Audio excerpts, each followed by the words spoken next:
السلام عليكم ورحمة الله وبركاته.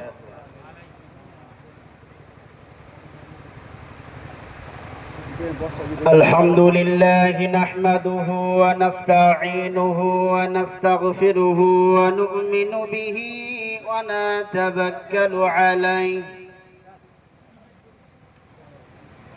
ونعوذ بالله من شرور أنفسنا ومن سيئات أعمالنا.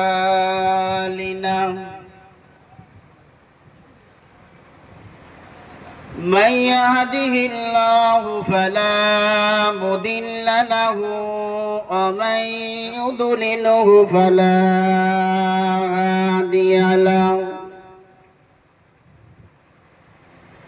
ونشهد أن لا إله إلا الله وحده لا شريك له لا ضد له ولا ند له ولا مثل له. ونشهد أن سيدنا وحبيبنا وسندنا ومولانا محمدا عبده ورسوله الذي أرسله بالحق بشيرا ونذيرا وداعيا إلى الله بإذنه وسراجا منيرا. قال الله تعالى في كلامه المجيد والفرقانه الحميد: وما أرسلناك إلا رحمة للعالمين. يا أيها الذين آمنوا صلوا عليه وسلموا تسليما. درد اللهم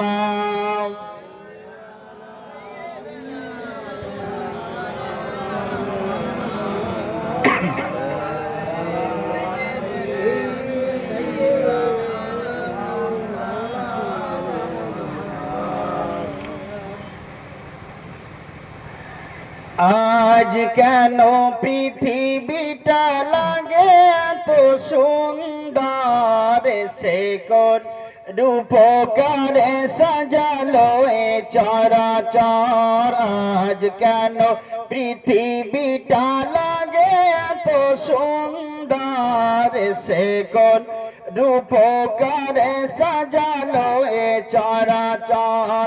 এসে কোন রূপকারে সাজালো এ চরাচর। আজ কেন পৃথিবীটা লাগে এত সুন্দর, সে কোন রূপকারে সাজালো এ চরাচর। চারিদিকে নবরূপে করে ধরা ঝলমল, সেই রূপ দেখে হয় আখি দায় সুশীতল, আখি দায় সুশীতল। কেটে গেছে কুৎসিত নিশীতেরি দ্বিপ্রহর, সে কোন রূপকারে সাজালো এ চরাচর। এসে কোন রূপকারে সাজালো এ চরাচর। আল্লাহুম্মা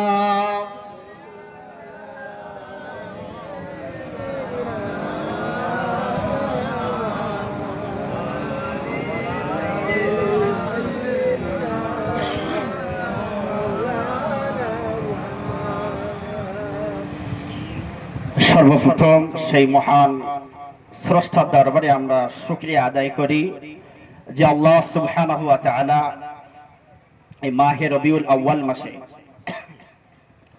সবরে সানের উদ্দেশ্যে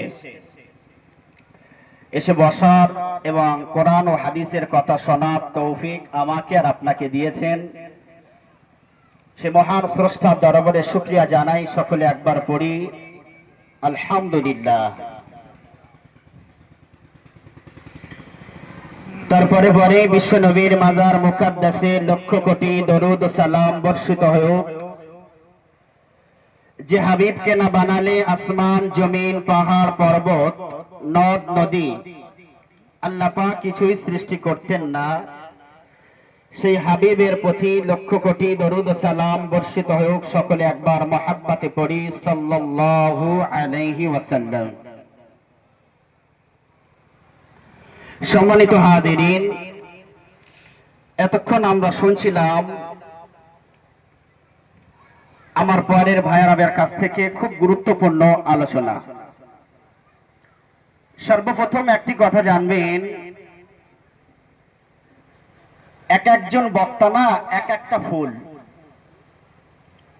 এক একজন বক্তা এক একটা ফুল, আর এক একটা ফুলের সৌরভ এক এক রকম। কথা ঠিক না? রজনীগন্ধার সৌরভ এক রকম, বেল ফুলের গন্ধ এক রকম, গোলাপ ফুলের সৌরভ এক রকম। এক একটা বক্তা আবার এক এক রকম ভাবে কোরআন এবং হাদিস দিয়ে আপনাদের সম্মুখে শুনিয়েছেন। আমি সর্বোপরি আপনাদের সম্মুখে উপবিষ্ট হয়েছি আমাদের আমন্ত্রিত বক্তা সুদূর আমতা থেকে, রাস্তায় আছেন, খুব শীঘ্রই আপনাদের সম্মুখে এসে যাবেন। আসার আগ মুহূর্ত পর্যন্ত আল্লাহ পাক যতটুকু বলায় বলবো, সাথে সাথে আমরা সকলে আমল করার চেষ্টা রাখবো। বলি ইনশাআল্লাহ। আমরা সকলেই জানি যে মাসটি চলছে, এই মাসটি হলো মাহে রবিউল আউয়াল মাস। এই মাসটা আমাদের কাছে যেমন আনন্দের, পাশাপাশি এই মাসটা আমাদের কাছেও অত্যন্ত দুঃখের। যদি বলেন কিরকম, আল্লাহ রাসূল সাল্লাল্লাহু আলাইহি ওয়াসাল্লাম দো জাহানের বাদশা হাবিবুল্লাহ এই রবিউল আউয়াল মাসে এ ধরায় জন্মগ্রহণ করেছিলেন। এই জন্যই এই দিন, এই মাসটি আনন্দের। আনন্দ নয়, আনন্দের। আবার এই রবিউল আউয়াল মাসে আল্লাহ রাসূল পৃথিবীর জমিন থেকে বিদায় নিয়েছেন। এজন্যই এই মাসটি আমাদের কাছে খুবই দুঃখের। তবে জানতে হবে আল্লাহ রাসূল সাল্লাল্লাহু আলাইহি ওয়াসাল্লাম পৃথিবীর জমিনে আল্লাহ পাক প্রেরণ করেছিলেন সমস্ত আলামিনের উপরে রহমত স্বরূপ। আল্লাহ পাক বলেন, ওয়ামা আরসালনাকা ইল্লা রাহমাতাল লিল আলামিন। ওগো হাবিব, আমি আপনাকে প্রেরণ করেছি, আপনাকে পৃথিবীর জমিনে পাঠিয়েছি গোটা আলম জাতির উপরে রহমত স্বরূপ পাঠিয়েছি। একবার জোরে বলুন সুবহানাল্লাহ। পৃথিবীতে তো শুধু ইমানদার বাস করে না। কি বলেন, পৃথিবীতে সব ইমানদার বাস করে? পৃথিবীতে মুচি, কাউরা, বাগদি থেকে শুরু করে ইমানদার, মুসলমান, কাফের বিভিন্ন জাতি বসবাস করে। কিন্তু আল্লাহ পাক বলেন, ওয়ামা আরসালনাকা ইল্লা রাহমাতাল লিল আলামিন। সমস্ত জাতির উপরে আমি রহমত করে পাঠিয়েছি। এর দ্বারাই বোঝা যায় নবী কাফেরদের জন্য রহমত, নবী ইমানদারদের জন্য রহমত। কথা ঠিক না? এটাই তো দাঁড়ায় নাকি?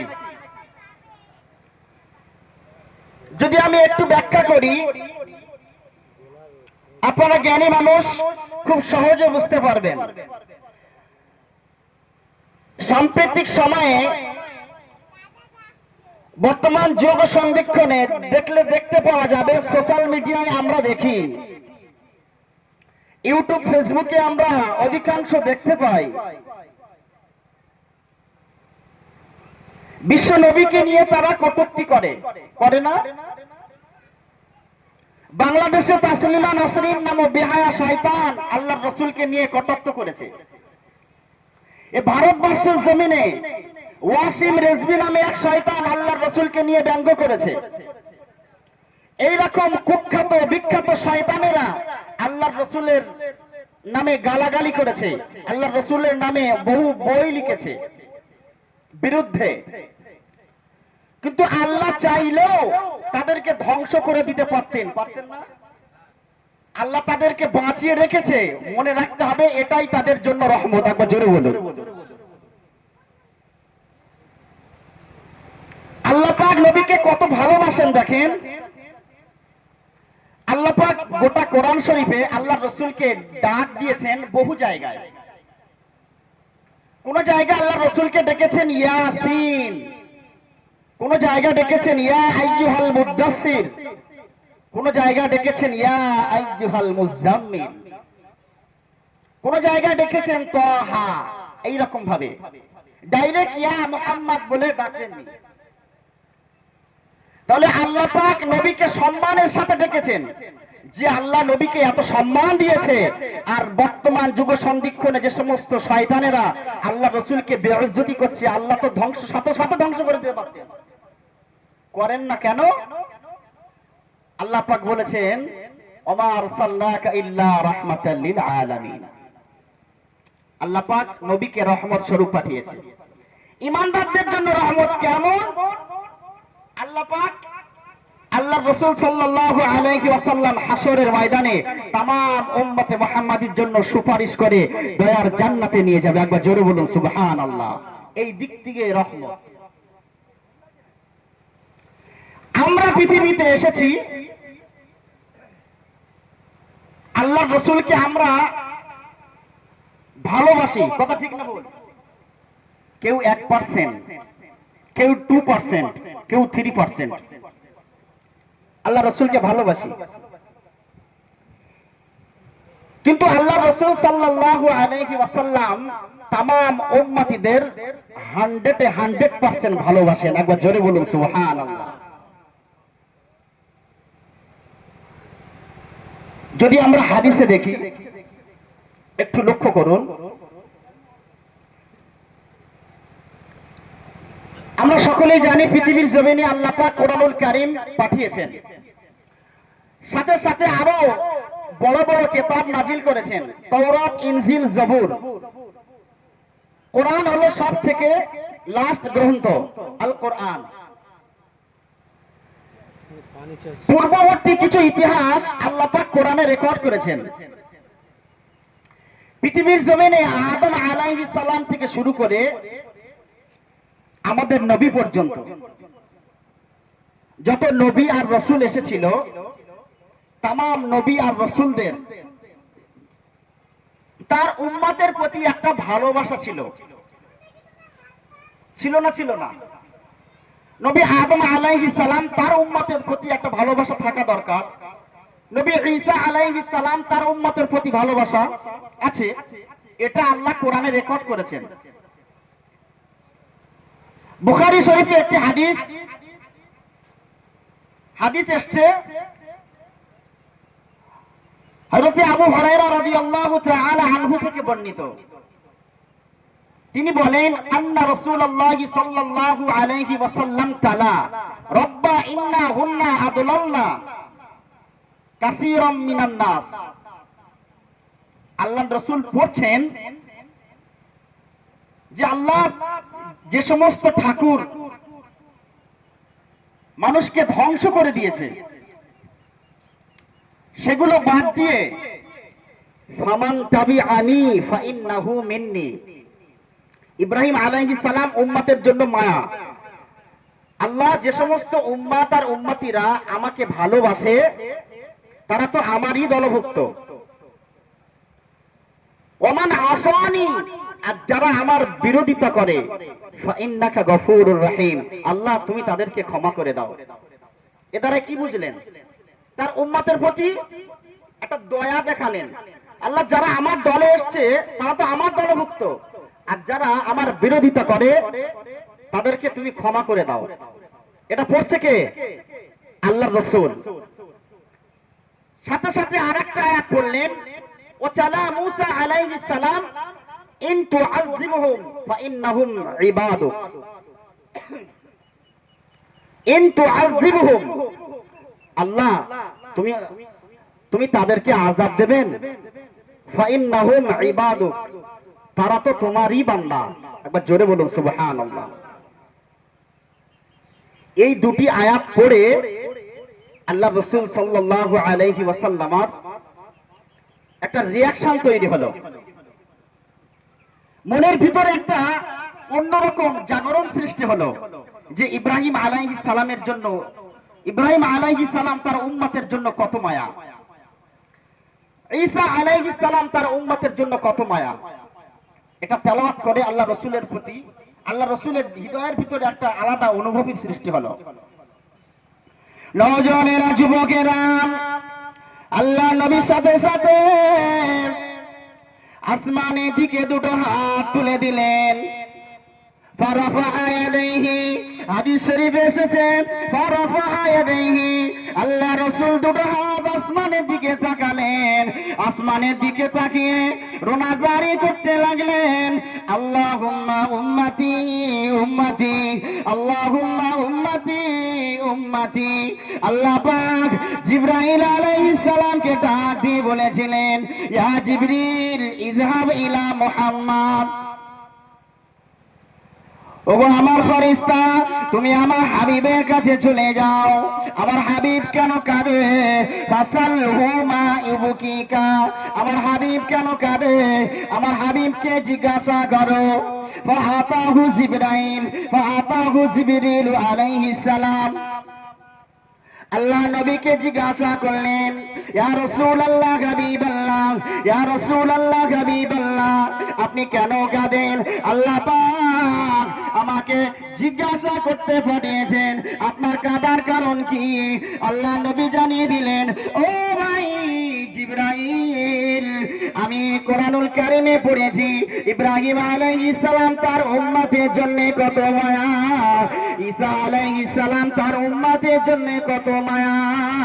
এই জন্য আমি আখিরি জামানার পয়গম্বর আমার উম্মতের জন্য আল্লাহ পাকের দরবারে ফারাফা ইয়াদাইহি, দুটো হাত তুলে রোনাজারি করতে লাগলাম। ফেরেশতা জিবরাইল আল্লাহ পাকের দরবারে চলে গেলেন।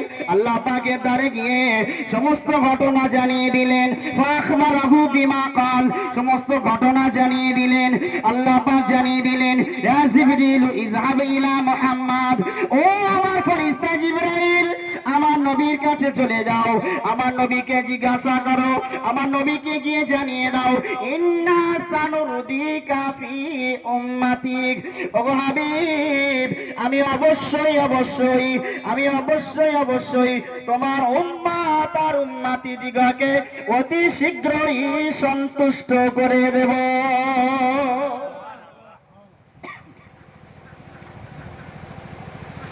ওগো আমার ফেরেশতা জিবরাইল, খুব শীঘ্রই, ইন্না সানুরদিকা, অবশ্যই আমি তোমার উম্মত আর উম্মতি দিগকে খুব শীঘ্রই সন্তুষ্ট করব। এ সন্তুষ্টর অর্থ কি? এ সন্তুষ্টের অর্থ হলো আল্লাহ রাসূল সাল্লাল্লাহু আলাইহি ওয়াসাল্লাম হাসরের ময়দানে সুপারিশ করে তার तमाम উম্মতে মুহাম্মাদি দিগকে জান্নাতে নিয়ে যাবে। একবার জোরে বলুন সুবহানাল্লাহ। তাহলে এই আয়াত দ্বারা কি বুঝলেন? আল্লাহ রাসূল আমাদেরকে ভালোবাসেন কিনা? ইব্রাহিম আলাইহিস সালাম তার উম্মতের জন্য কান্নাকাটি করে, ঈসা আলাইহিস সালাম তার উম্মতের জন্য কান্নাকাটি করে। এ দেখে আল্লাহ রাসূল আর সইতে পারে না, উম্মতের জন্য আল্লাহর দরবারে রোনাজারি করতে লাগলেন। আল্লাহ পাক জানিয়ে দিলেন, অবশ্যই আমার তোমার উম্মত উম্মতিদেরকে আমি সন্তুষ্ট করব।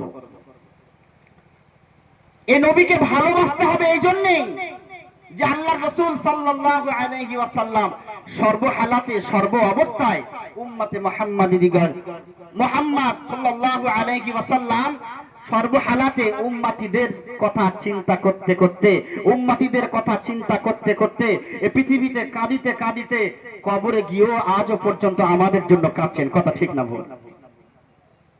কতটা ভালোবাসেন। আর একটা হাদিস শোনেন, মুসলিম শরীফের হাদিস। হাদিসটির রাবী হযরত আনাস ইবনে মালিক রাদিয়াল্লাহু তাআলা।